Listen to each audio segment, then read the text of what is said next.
He's the first Canadiens defenseman 20 years of age or younger to score points in 4 consecutive games. And he now owns the record for the longest point streak by a Canadiens rookie defenseman. The previous holder was Chris Chelios, who had 6 in a row back in 1984 and 1985, and he did that twice in that season. Huston scored in 7 straight games from November 27th to December 9th, and he tallied 8 assists over that stretch. And he also scored in a separate 9 straight games from January 4th to 21st, during which he scored 1 goal and 12 assists. In that same streak, he earned assists in every game. So that tied Shane Szporer, who in 2015-16 earned the longest assist streak for a rookie defenseman.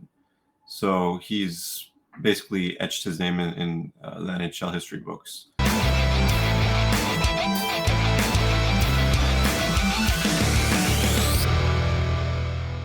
Today is February 22nd, 2025. Welcome to the Checking From Behind podcast. I'm your host, Zach, joined, as always, by my co-host, Preston.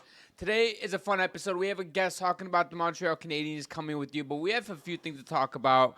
First up, I've also had a very crazy week. I accepted a new job offer at Holiday Rinks now. I'm going to be working basically at an office desk for 8 hours a day for most of my time, which it's nice because I'm getting all these, I guess I'm upgrading whatever from what I am in now, but at the same time, today was my last shift at the West Seneca rink. It was sad. I'm going to miss it a lot. Oh, they're not going to let you do that at West Seneca anymore? I mean, they are letting me on Saturdays, but like it's not going to feel the same because I was, it's a whole ordeal and everything, and so that's rough.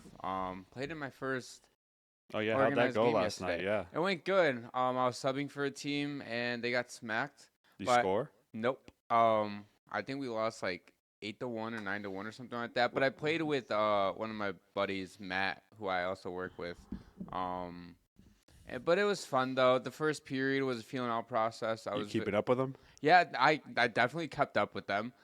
The first period was weird because I kind of knew what to expect because I played in the league before, but I just haven't played actual game action. And I think it was in the first period where I was battling in front and like the dude kind of like the puck went in the corner, so then we kind of like disengaged. And out of nowhere, I like fell, but like my left skate got caught on the ice, so I fell backwards onto it. So then I hurt my ankle, but like my ankle's okay, but we still powered through. So yeah, I definitely want to get back into playing in the league soon. Yeah, I miss it. It's fun, and even if it's like there's like in this beginner league, there's 3 divisions: the upper division, mid division, obviously the lower division where like people can barely skate. So, were you in the upper? No, I think they're in the mid. I don't know. Would I have been too good of a skater to play with them? But most likely, yeah. So. Anyways, we have Kevin Lankinen, who signed a 4.5 million contract with the Vancouver Canucks yesterday. When I saw that happen, I didn't know what to think of it because we've seen before 28, 29-year-old goaltenders get like a 4 or 5 year contract for this type of money, and it never works out. But with the cap going up $9 million next season and then a few more million the year after and so on, I don't think it's going to be that bad of a contract, especially with Demko's injury issues as of late. He's struggling this season, and he's expressed he doesn't want to be a part of a rebuild. And with everything going on in Vancouver, you never know. And yeah, my thing with Lankinen is I don't really view him as a starter. I see him more of a high-end backup, and it's interesting to see they're paying him $4.5 million a year. Maybe pretty soon that's going to be the new going rate for a quality backup goaltender, especially with the salary cap going up, because a few years ago, if you're giving a goalie like that, his stats aren't anything to blow you away by. He's an average goalie. Like, you could do much worse than him, but you can do a lot better than him as well. Like I said, he's a high-end backup. So, like I said, a few years ago, if you would have gave a goalie a contract like this, like that was starter money. Now, maybe that's starting to change into a high-end backup money. It's a luxury to have 2 starting goaltender, a quality backup goaltender. If Demko can go back to form, and then Lankinen can provide, 30 games a year, 30 to 35 games a year as a high-end backup, I think that's worth it for Vancouver. It's very interesting, the timing of it as well. What do you mean by interesting of the timing? Then why do it right now? Like, why rush to get it done? Maybe they considering Like- making moves at the deadline, and they wanted to not worry about having a goaltender next year. Does this mean Demko is available, or they're moving on from him? I kind of have the same questions a little bit. I know where you're coming from because Lankinen would be a free agent after this season, and there's question marks surrounding Demko. Mm-hmm. So does the question come up, are they looking to possibly trade Demko at the deadline, depending on where they sit in the standings? Yeah, they just don't want to risk Right. not having a goaltender ready for next year because they're probably comfortable with Right. Lankinen. Or they would have gave that contract because Demko has 2 years left on his contract, no trade protection, $5 million cap hit. So you're paying your backup next year $500,000 less money than your starter. It's either that or it's just like injury insurance for Demko. That too. But then like That's a lot of money though to pay for a backup goalie. it is a lot of money no matter what, and a lot of term too. So if you're Vancouver going into this, are you just like, screw it, we'll just make Lankinen our like a 1B starter? Like, do they see something like They must, yeah. So I don't know. It's weird with the Canucks about how they're going about things right now. Yeah, and that's pretty much it. I mean, you also have Brock Boeser, whose trade rumors, whose name is floating around. I in don't see trade a way rumors. he's on the. I think the Canucks are going to trade him. I don't see a way. I don't think they re-sign him. It's inevitable that he gets traded at this point. And if you're the Canucks, I don't know whether you're in the playoffs or not. I think there's a way that you probably should trade him to get something back because like you said, I don't see a way that he's on the team. I mean, now that JT Miller's gone, maybe that changes things. They have some money freed up. Maybe they can extend him because he's going to get $7-8 million a year, I think, minimum, just because of the goal scorer that he is. Somebody will give him that kind of money. And now that JT Miller's gone, yeah, you probably afford to pay him some more money. But yeah, we'll see. That's going to be Vancouver's a very interesting team. Yeah, there's the Oilers, Knights, and Jets are among teams interested. Yeah, I could see one of those teams making a move for him, yeah. I definitely think the Jets and the Oilers are going to be the two teams that might. I think he would be a really good fit for the Oilers. They really need secondary scoring, and I think he'd be able to fit right in on that second line. Oh, he'd be great in Edmonton. They need a guy like Brock Boeser to go on the second line. They need somebody who can help score. He's going to be expensive, though. If you want to trade for him, it's going to cost a lot at the deadline. I mean, the Oilers would be willing to give it up, I think. Oh, I think for a team like the Oilers and the Jets, who are like cup contenders all in, yeah, I think it's definitely worth it for them. Yeah. I mean, we'll see with Vegas now. They have some money freed up with Shea Theodore going to LTIR. That might free him up some space to get some depth for the Stanley Cup playoffs. You can never count Vegas out of any trade. I'm not sure what his cap hit is at for this year. Who, Boeser or Theodore? Boeser. Oh. And Theodore. I could pull that up. Boeser, we are at $6.65 million. Okay. For the rest of this year, and then where's Vegas? Vegas is probably all the way at the top. So I don't think Vegas has not put Shea Theodore No, on they have LTIR not. yet. It's 5.2 for him.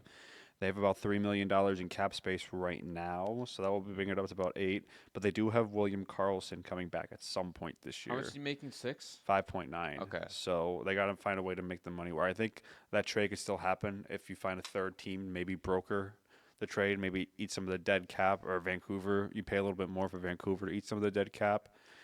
If that turns into like a first round pick and a top end prospect. I don't know if Vegas has a top end prospect to give up. They just drafted one who's actually I really like. I don't know off the top of my head, but you brought up Vancouver potentially retaining salary in this deal. If you're Vancouver and you can do it and you can retain up to 50%, I say do it. It's only for the rest of the year. Plus, if a team needs you to retain, you could get more assets back for a rental. The fact that ups the price. If you're Vancouver, you have to, because rentals, depending on the player, they usually don't go for like a shit ton because there's no term to it and everything. But you can up the price if you're Vancouver by retaining salary. I mean, maybe one player I could see going back to Vancouver if they are asking for a good prospect is Brandon Brisson from Vegas. He's one of the few decent prospects that they have in their system. Yeah. One of the few first-round picks that they've retained. these last few years. So it will be interesting to see. If Boeser is available, Vancouver should get a pretty decent haul for him. Yes, I would expect it. Yeah. It feels like if this trade happens, it's going to be way closer to the deadline. This doesn't feel like the JT Miller situation. No. I don't think it's something that the Canucks feel like they have to do. Mhm. I think it's going to get to a point, though, where you get to a few days before the deadline, you approach Brock, and he's like, hey, buddy, are you in or out? Because if you're in, let's get a contract done. If you're out, we're going to trade you. Because it would make no sense to them to let him walk for nothing. That's the most reasonable situation if you're the Canucks. I like Mhm. that. Let's get on to the Four Nations stuff. Yep. First thoughts overall thoughts on the Four Nations tournament now that we're back in NHL hockey. Go. Good job, NHL. I don't give Gary Bettman props for much. I'm not a big fan of his, but I think maybe it's a little bit of, just recent politics going on in the state of the world.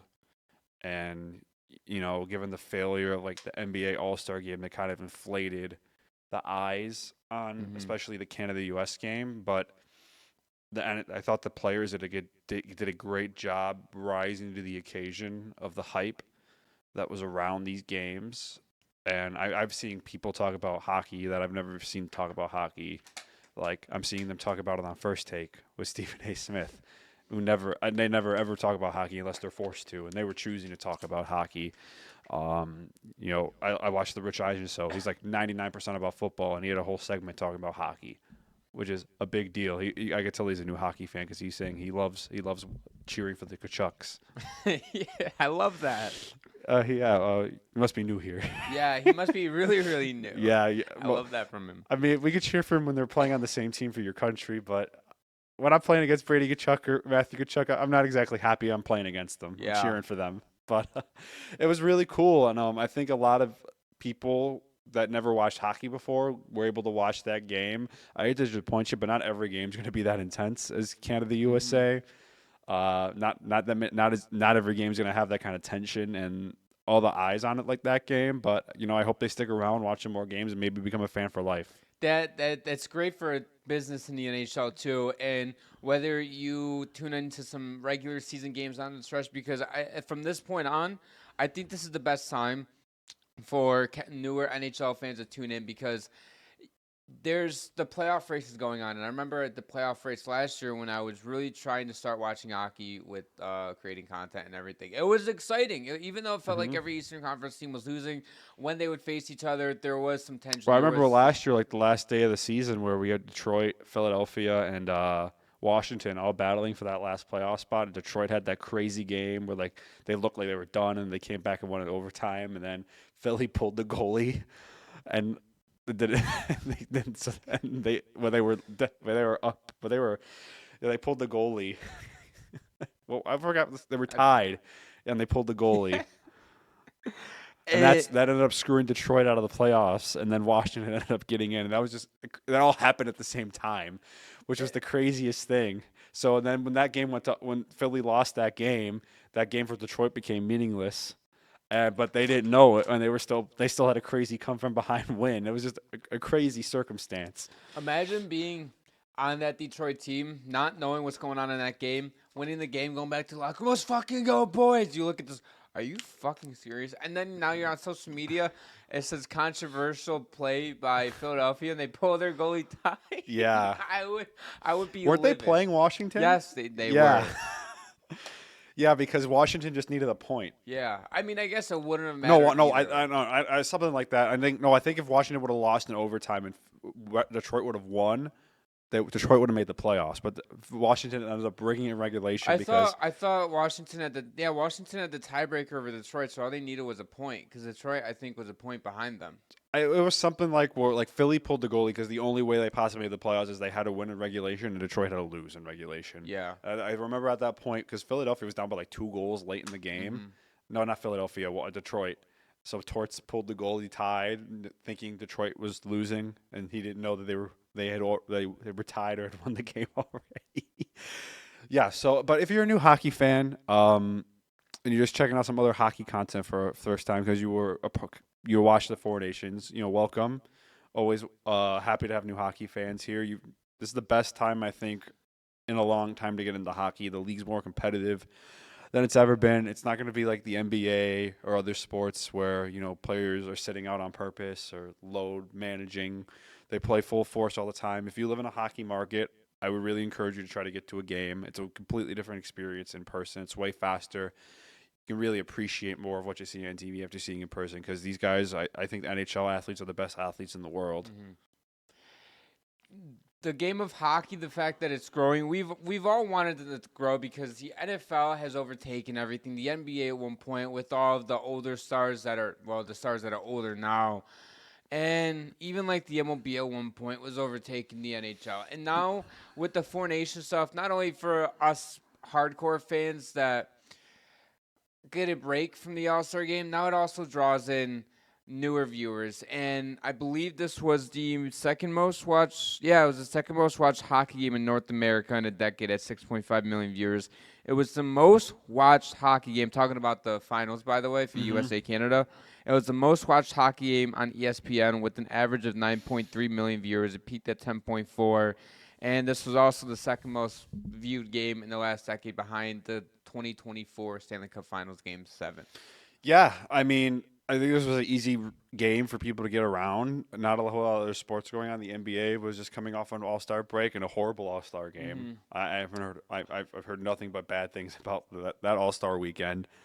And like I said, I think it's really easy for anybody, any American that doesn't really watch a lot of hockey, to see, a game at the national level between their biggest rival in the sport. Easy point to jump in and become a fan, and find a team. There's a lot of really great players out there. Explore. If you're not in the hockey market, and, find what team likes you best. Maybe it's the jerseys or a player. Maybe you really like the Canucks and you want to root for the Senators or the Panthers. Go for it.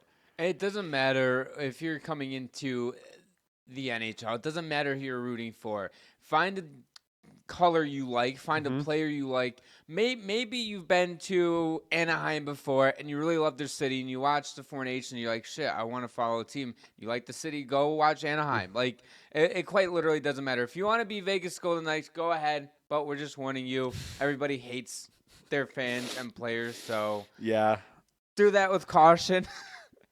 Let's talk about the actual finals for a second. Connor McDavid wins it in overtime 3-2 for Canada. I mean, I guess you could technically say Binnington won them that game too, because he had 3 stops. He was phenomenal in that overtime. He stopped 3 goals. There's just something about Binnington and Game 7, like games. Do or die games in Boston. Yeah, he's 2-0 now in his career in do or die games. But yeah, in overtime, he was phenomenal. The one save he had in Austin Matthews in the slot, a really nice pass by Brady Tkachuk, and then literally right after that, he robbed Brady Tkachuk at the goal line, and then right off the faceoff, he robs Austin Matthews with a really nice shot right off the faceoff, and then Canada goes down, defensive breakdown by Austin Matthews. I don't know how you leave Connor McDavid that wide open in the slot. You give any player on that team, Canada team, that much space in the zone, the slot, especially Connor McDavid, they're going to score there. The second that I don't care who the goalie is. The second I saw it, we all knew in our heads that split-second moment, it was a goal. We all were anticipating it with McDavid got that puck on the stick. And you can't leave him open in the slot. And he was caught puck watching. That's just something you can't happen. You have to stay disciplined, positionally aware. And unfortunately, his breakdown came at the worst possible moment. Yeah, because I thought Matthews actually had a very good game. He had a lot of really good scoring chances, and that one play just undoes all of it.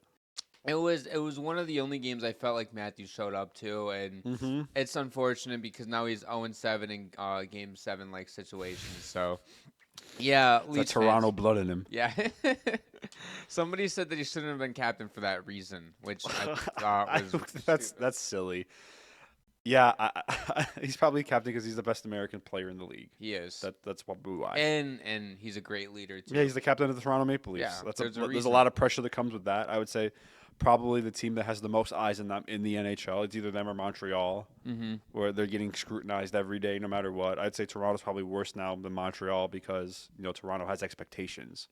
Yeah, and Montreal is getting up there soon too. I know they're struggling. We'll get into the Canadiens a little bit later for a guest that we have for you guys. But yeah, I do think that right now Toronto is the worst hockey market in terms of media. I think it's the best overall market in the league. It feels like it's the best when you're winning. Montreal, yeah, it is.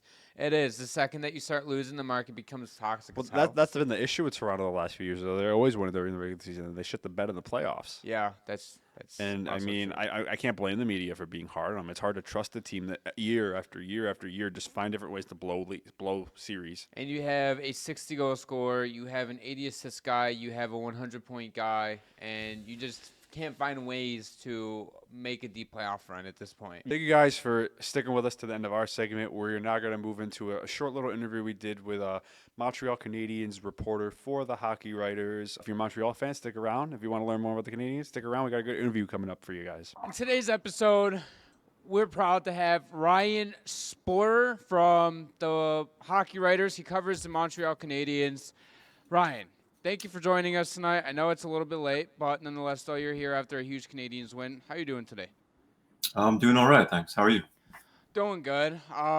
Yeah, so let's hop right into the thick of things. I want to start off with Lane Huston right away because dude's been absolutely phenomenal for the Hurricanes. He has a legit shot to win the Calder. Hurricanes? Did I say Hurricanes? Sorry, Canadiens. Lane Huston has been a legit Calder candidate for the Canadiens. And when you look at Lane Huston coming into the season, he did have some Calder hype around it, but it was all around Michkov and Celebrini. And Huston has asserted himself as a Calder, one of the Calder front runners. You could throw Macklin in there. You can also throw Dustin Wolf in there, but it's really like a three-headed race between those three. And what Huston is doing as a defenseman, putting up the points he's doing. I know he's had that offensive upside. Right now, he's been one of the overall better offensive defensemen and puck-moving defensemen in the entire league, not just among rookies. And he drives a lot of the offensive play, it feels like, and what he's doing in Montreal has been very impressive to watch. And if he ended up winning the Calder come June, there would be no shock around it whatsoever. Yeah, that's fairly accurate. I mean, he leads the league, at least leads all rookies in terms of scoring with the number 8 here. Well, now 42 points in 57 games. He notched an assist tonight in the win over the Senators, I believe. Yeah.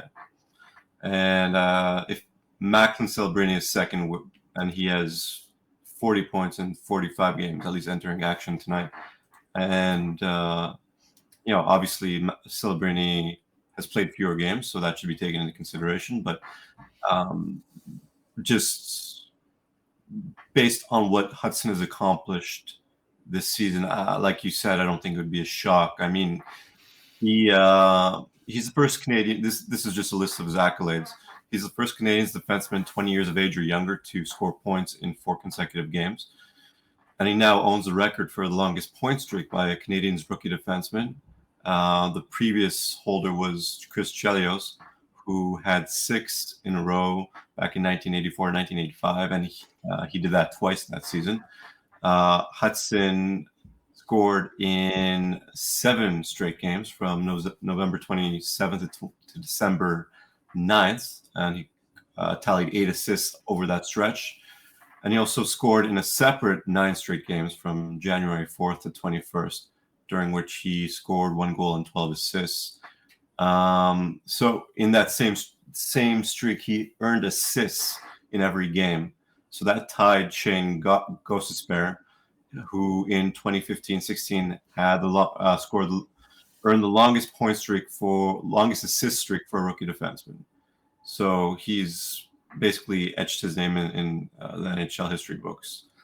And he's looking at potentially, I guess the next record he needs to have his eyes towards is the one for the most points by a Canadiens rookie overall in the season.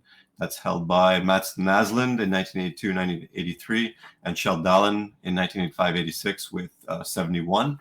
And again, Chelios, for just defensemen, holds the record there for 64 among Canadiens rookie defensemen. So Hudson is definitely on his way to at least threatening those marks, which is, again, a testament to the strength of his play overall, at least offensively.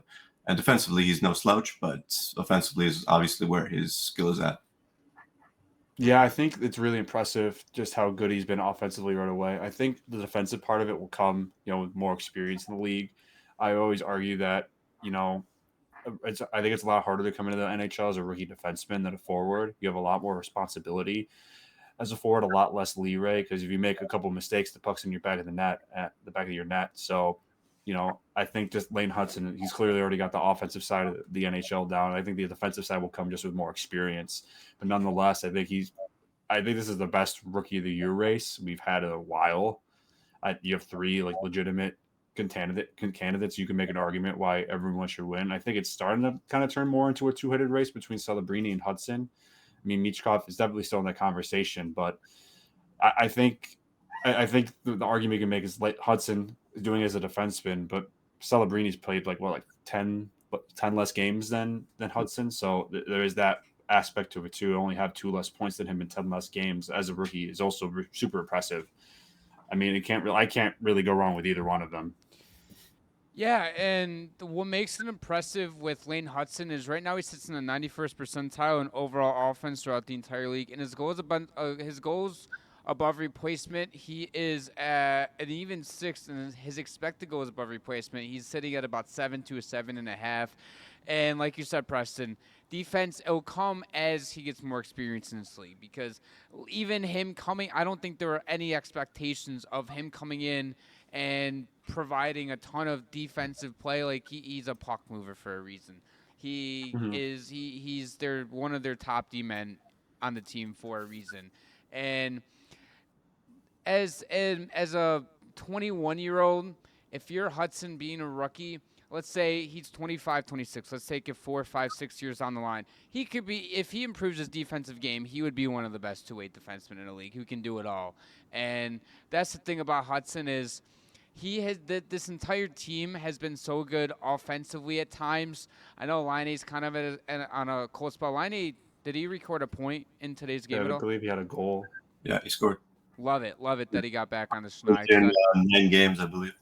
Yeah, he was going through a little rough patch with the rest of the team, and him getting back on the schneid, and this entire team needing to find offense again. Right now they're ranked 16th in the NHL in goals for per game, which kind of came at a shock to me. I thought they would be higher, and this team provides their goaltending could be a little bit weak at times, but it's at certain times this team becomes fun to watch because they put up 5 goals, they put up 6 goals. You have Laine, Caulfield, Slafkovsky, Suzuki, Hudson. The list goes on of firepower they have up front, and they're only going to get better. This team is super young, and they're bound to go through stretches. And me and Preston have talked about it multiple times throughout the entire year as the playoff race has gone on and the Canadiens have stuck in the thick of things.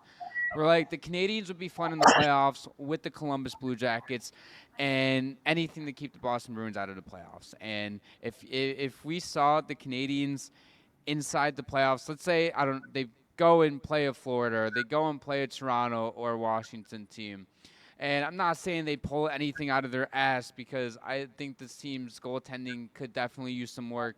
But they'd be a much better team to watch than a team like Boston going in there and trying to win 2-1 games, as you have the Canadiens going in and they're like, listen, we're going to put up 4 goals. We're going to put up 5 goals. We're going to score a power play goal. We have Laine on the left circle shooting one-timers. Like, that's what makes them fun to watch. And I really hope the Canadiens can start to mold their defense a little bit. I believe they have some decent prospects on the blue line. I know they have goaltending situations where they have some up-and-coming youngers. But if they can the next 2 years, 3 years play this right, and they keep acquiring talent through the draft and through trades and through all of this roster building process, this team could surpass a lot of teams. They could be up there with an Ottawa, with the Detroit, with the Toronto, where now they're competing for that 3rd spot in the Atlantic Division in 27-28, or at least at minimal competing for a playoff spot and being a team like if they can get in, they can do some damage like Detroit this season, like Ottawa, like I just mentioned. Yeah, I mean, I think that they displayed, like you mentioned, a rough patch for Laine, and it's been a rough patch for the team as a whole. Prior to this win tonight against Ottawa, they had gone 1-7-1 over their last 9, and that one win came against the last place San Jose Sharks, so they were definitely struggling.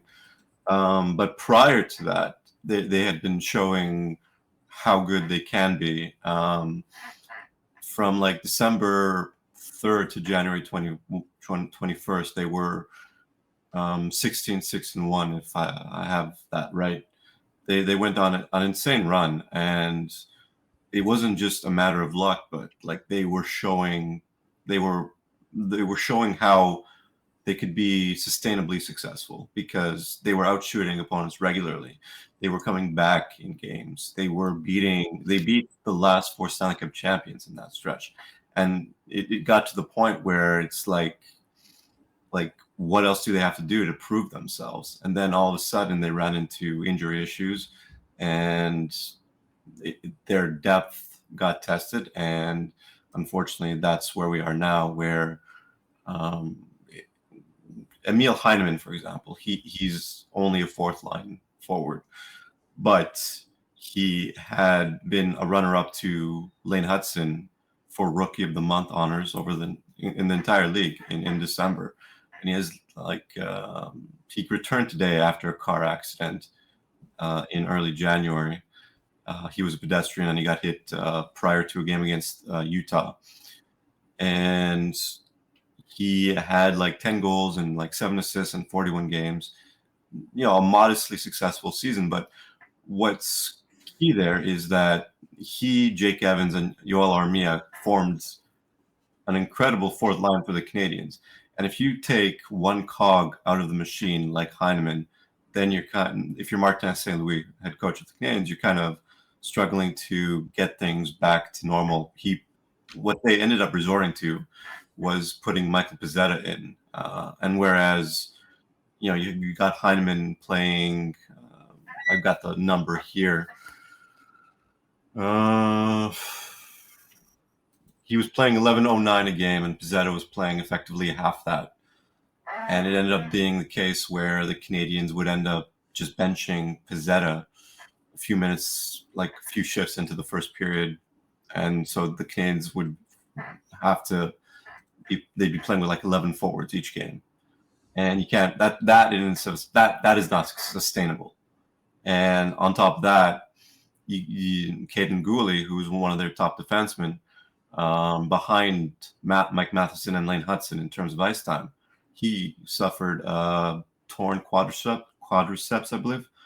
And that's the point at which like the wheels fell off for the Canadiens, when they were missing Heineman and they were missing Gooley.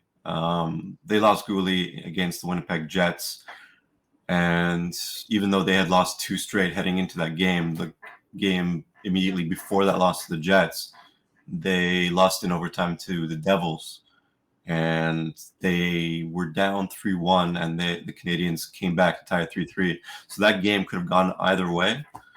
So it's really the game against the Jets where without Gooley, without Heineman, the Canadiens really started struggling severely. And, that's the point at which we are now.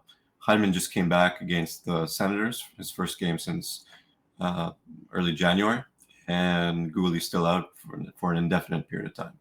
So if the Canadiens stay healthy, I have reason to believe that next year with, Ivan Demidov coming over from the KHL, the team that fans saw from December 3rd to January 21st, that's more representative of what fans will see next year. And that's the point at which I think you can start to seriously talk about the Canadiens making the playoffs for the first time since 2021. And despite their struggles, it's an exciting time to be a Canadiens fan. Yeah, I thought like that month where they were playing like really, really, really good hockey, they were in a playoff contention, did represent what they could be, going forward. I think that stretch they had like the last couple of weeks before the Four Nations break might have kind of derailed their playoff hopes for this season. I mean, they still have a chance, get a regulation win over Ottawa. You keep yourself in that conversation. It's really tight. So, they're within 5 points, anything can happen. I mean, if they make the playoffs, that's just playing with house money. But yeah, I agree with you. I think It's just a sign of things to come, and they're only going to keep getting better from here. I think the future is super bright. So just a question I had for you is, if there's a place where you think Montreal could look to add going into next year, what position do you think is a position of need where they really need to take a look and see, where they can add through free agency or the draft? I mean, beyond, I think the Canadiens, they've got a decent pipeline on defense. Mm-hmm. We're talking about Logan Mailloux, who's effectively like Justin Barron, who they traded away for Alexandre Carrier back in December. There's Justin Barron is kind of like what you would call an offenseman, I suppose, that term that's made the rounds over the last decade or so. So an offensively minded defenseman without much defensive capability. In my mind, that's what Mailloux has shown himself to be up to this point. So he's their top prospect on defense on the right side. I don't think, I think the Canadiens hope that he makes a jump sooner rather than later, but I don't think that there's necessarily, or there shouldn't be a rush. Mm-hmm. I think he can stand. I don't believe he's waiver exempt next season either. I believe he's still waiver exempt next season. So I think that if they are going to go after someone, it should be a right-handed defenseman via free agency. We're talking, because the left side is kind of stacked. You've got Huston, you've got Matheson, you've got Jack-Eye, you've got Struble. If Mailloux isn't able to take that next step, and I don't think the Canadiens should necessarily count on him being able to take that next step, it's kind of relatively barren, because David Szporer is going to be an unrestricted free agent. So I think that's the position at which they need to really focus. How confident do you feel about their goaltending, going forward with like Sam Montembeault, signed for, a few more years as the starter? Do you think he's a sustainable starter for them? I think he's an average NHL goalie. Mm-hmm. To his credit, he's established himself as such, because when the Canadiens claimed him off waivers from Florida Panthers back at the start of the 2021-2022 season, he was effectively seen as an AHL goalie. And I've actually come out in the past and said he was an AHL goalie, and he's proven me wrong. So he's kind of climbed the ladder to the point where he's established himself as an NHL caliber goalie, and then he was seen as kind of the backup to Price, who was injured 2021-22, and Jake Allen, who was brought in to back up Price, and they obviously traded Allen, and Price has since quote unquote retired. He's the guy in principle, but I don't think he's the guy to bring them to the promised land. I don't think he's going to be, he's not an elite goalie, and I don't think he's ever at risk of becoming an elite goalie. And the Canadiens have, I don't want to place this on his shoulders, but Jakub Dobeš, their current backup, has shown a lot more potential to be the guy in the, I think, 7-8 games he's gotten in since he was promoted back in late December. Mm-hmm.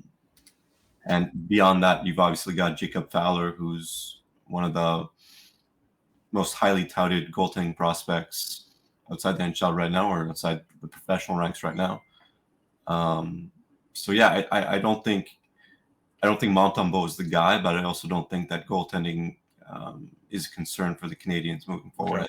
Okay. They're okay.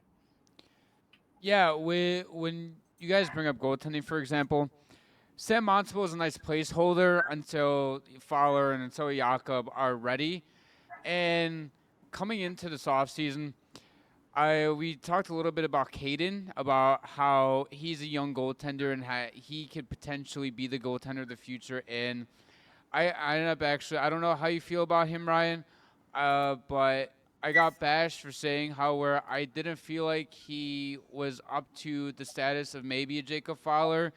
And Canadians fans attacked me for that and said that Caden is like the goaltender of the future, and I didn't know what I was talking about. I didn't because frankly I don't follow the Canadians as much as obviously hardcore Canadians fans. So I shut They're up. passionate, man. They let us know when they Yes, they yes. have something to say. I shut my mouth. I was like, you know what? You guys probably know what you're talking about more. I'm just gonna like the comments and move on. Is he hurt right now, or is he down in the AHL? Yeah. So what happened with Primo was he wasn't good this season. That's kind of the Yeah. It's a good way to put that. he basically, the Canadians displayed like close to zero faith in the guy, and they ended up just demoting Primo to the AHL and brought up Jakub Dobeš because they were at risk of, I think, as General Manager Kent Hughes put it, running Montembeault into the ground because they were just playing him every game because they just, in their minds, couldn't trust Primo. There was, I remember, might have been, I think it was December, the Canadians had a back-to-back series against the home and home against Detroit Red Wings, and on back-to-back nights, and they played Montembeault each game, and that just isn't done. Like, you have a backup for a reason. So, and that was kind of the point at which where it became clear that the writing was on the wall, that Primo wasn't going to stick with the organization. For some context, he was 2-3-1 with a 4.7 goals against average and 836 save percentage, which is, again, those are very bad numbers. For some comparison, Dobeš is 5-2-1 with a 2.71 goals against average and 908 save percentage. So the narrative is such that the Canadians demoted Primo to the American Hockey League so that he could get his confidence back. And I don't have the numbers in front of me, but he's been doing very well in the AHL. I just think that at this point, despite the fact that I was in his corner and I had hoped he would be the goalie of the future myself, it's clear that he's not going to get that chance with the Canadians. So I think he's probably going to hopefully find a future in the NHL with another team. It's not going to be the Habs because I don't know how you. I mean, if I'm the Canadians, I would personally give Dobeš more playing time in the AHL, but I'm not the Canadians, and I think that in their minds, they're going to stick with him. And that means that someone has to be the odd man out, and that's Primo. And based on his performance this season, the Canadians aren't going to go back to him. But just in fairness, once the Canadians made the decision to trade Allen at the trade deadline last year and go with Montembeault and Primo had like a 921 save percentage from like the trade deadline on. So he did show that he could play in the NHL. The only thing that really happened this season was, as has become custom with the Canadians and Primo, they threw him to the Wolves time and time again, always giving him like the tougher opposition and back-to-back games relative to Montembeault. Was kind of almost sadistic in a way. But he didn't respond to the call, and it is what it is. And yeah. I have a question for you. So, moving on to just the team as a whole subject, what are your expectations for the rest of the season coming up here down the stretch?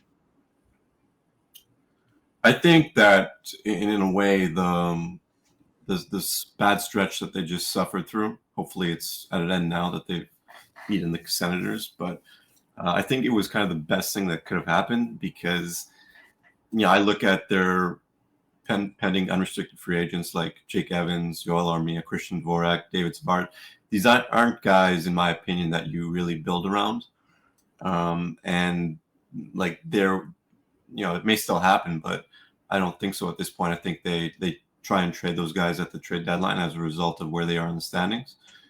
There had been talk that, there is still talk that there's a potential extension with Jake Evans in the works, but I don't know if you're Hughes, how you can keep it on board at this point. If you're in a playoff race, then yeah, you can justify it. But now, just like entering tonight's game, all right, they were, I have right here. Hold on. So before tonight's game, they were second from last in the Eastern Conference and 7 points out of a playoff spot. At the start of December, before they went on that 16-6-1 run, they were, I believe, hold on.